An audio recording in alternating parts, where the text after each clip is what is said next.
Retaliation. And Oh my God, you got the stats.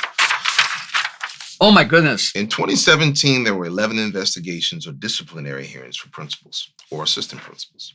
In 2018, there were 15. In 2019, there were 15. Then in 2020, that went up to 74. In 2021, there was 71. Last year, in 2022, there were 116 investigations of principals or assistant principals.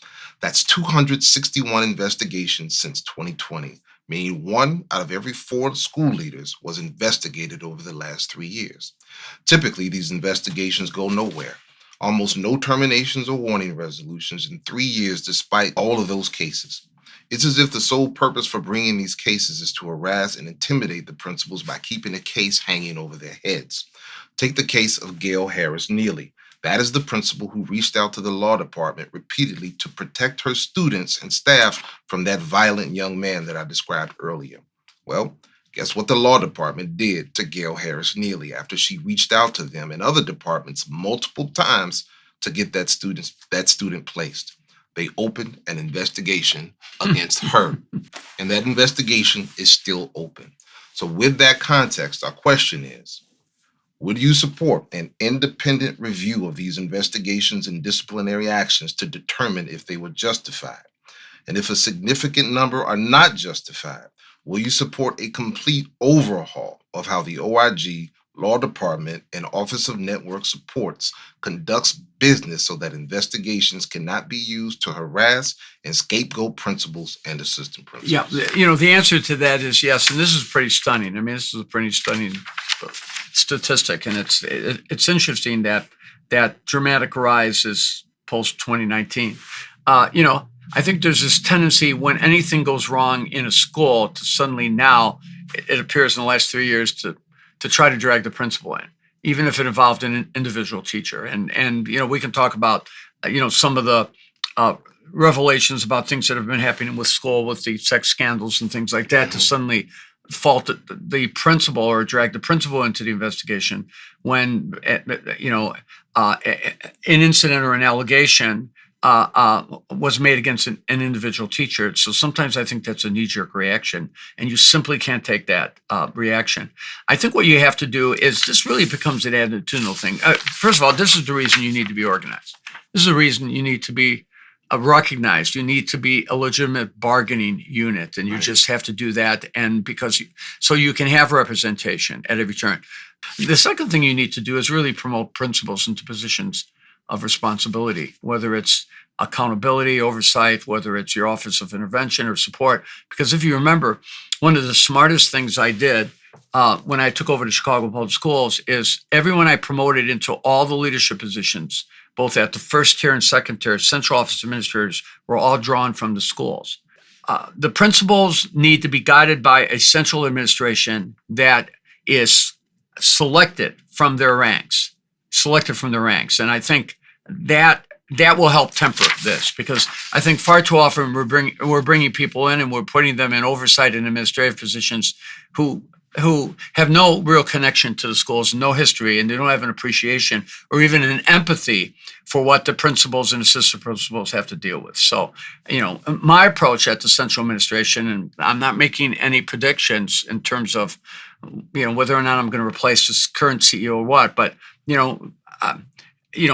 I'm going to evaluate and assess all positions, and it's critically important that in the central office, decisions that are being made, departments that are being run, administrators are administering who are drawn from the ranks. And there's no better, more qualified group of individuals to come and lead this district from the CEO or soon to be superintendent's office than individuals who are drawn from the ranks of principals. And that's the approach I have always taken. And I think that's the reason I've always been successful.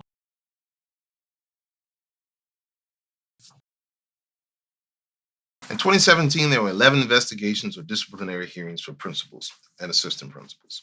In 2020, that went up to 74, and last year there were 116. That's 261 investigations since 2020, meaning 1 out of every 4 school leaders was investigated over the last 3 years. Since most of these cases go nowhere, it often feels like the sole purpose for bringing these cases is to harass and intimidate principals by keeping a case hanging over their heads. Would you support an independent review of these investigations and disciplinary actions to determine if they were justified? And if a significant number were not justified, would you support a complete overhaul of how the OIG, Law Department, and Office of Network Supports conduct business so that investigations cannot be used to harass and scapegoat principals or assistant principals? Yes, we have to investigate, these accusations, particularly because they are overwhelmingly going nowhere. What has happened over the course of decades in the city of Chicago? There's been a very probationary or criminalization of let me just say, a criminalization of the institution. And it started with our students, right? From suspensions, our teachers being tagged with the responsibility of like poverty, right? You've been a teacher, I've served as a teacher, and the challenges that we face as educators, the entire burden of society is placed in room 309. I mean, that's the first classroom number that I had, whether you're in room 211, whatever your number is, but 309. You never forget your first 300. class. Exactly. See? And so now you've seen that type of system move all the way through the very people who actually administer the education at the local level. Now, look, we do know that there's been harm done, to young people, and I know that the vast majority of educators and administrators have a tremendous amount of love and care, not just for students but for the entire community. And it is our job. We do take it personally, probably too personally, when it comes to our students. We want to make sure that they are protected and loved and provided for. So much so that we have done things on our own to make sure that they are loved and supported and provided for. Whether it was, a uniform, the things that we do just to help a family, coats, to help families. And so we want to make sure that that system of care is in place. And when there are unfounded accusations that place administrators in a position where they either can't move on, they can't get promoted, or it's just a lingering dynamic that just doesn't provide like what next step should be, investigating these so that we can actually get to the bottom of how these claims are actually being processed and formulated. We have to do that because we don't want a system where it is recklessly accusing principals and just personnel of harm and damage.